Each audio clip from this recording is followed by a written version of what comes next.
Hi boys and girls, it's Mrs. Nichols and Tops the Monkey.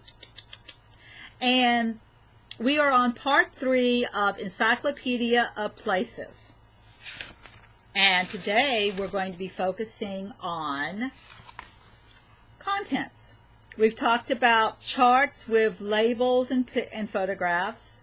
And we also talked about, in general, photographs. Knowing those are text features that go with non-fictional books. Alright, so we're going to now talk about another text feature, which is contents. And you can see here that you have beach, desert, forest, mountains, pond, tundra, and even have index listed. And then you have the page number where you can find these different topics. So let's go ahead and get started. Let's start with beach. And with beach, we see it is on page number 4. Excuse me, boys and girls.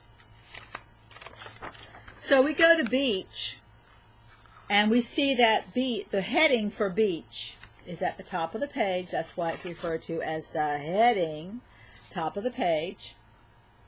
And it's found on page number 4.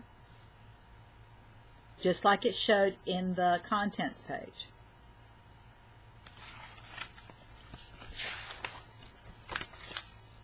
Beach, page 4. Now the next heading, next topic is desert, which will be found on page number 6. So what happened to page number 5? Let's go back. Let's go back. Page 4 had beach. There's your heading.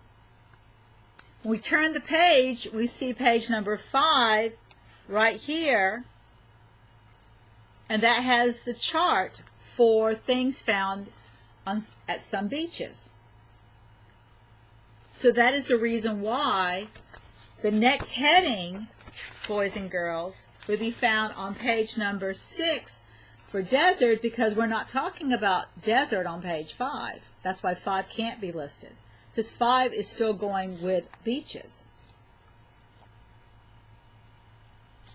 Alright, so the beauty of this contents page is if you didn't want to read the entire book, or you don't have to spend time reading the entire book or glancing through the book to find what you're looking for.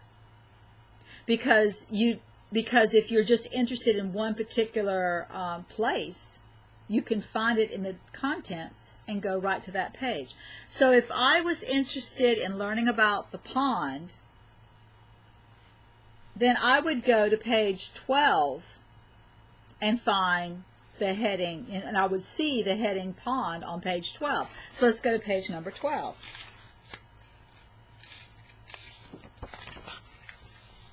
There it is.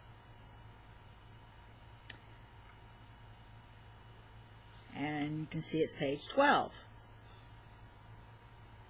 So I can read this information here that goes with pond.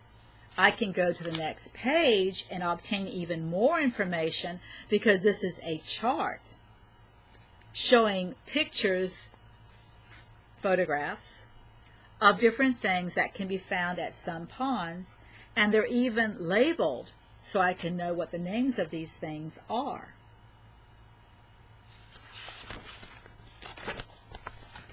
Now another thing that I noticed was this index page on page number 16.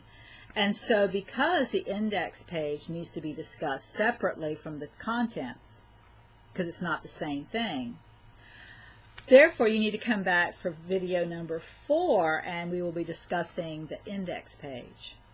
Find out what it's all about.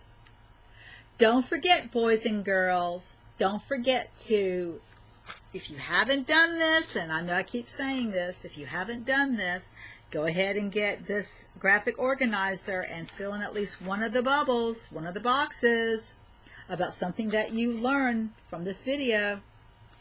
Tops and I say bye, and we'll see you in part 4 of Encyclopedia of Places. Bye-bye.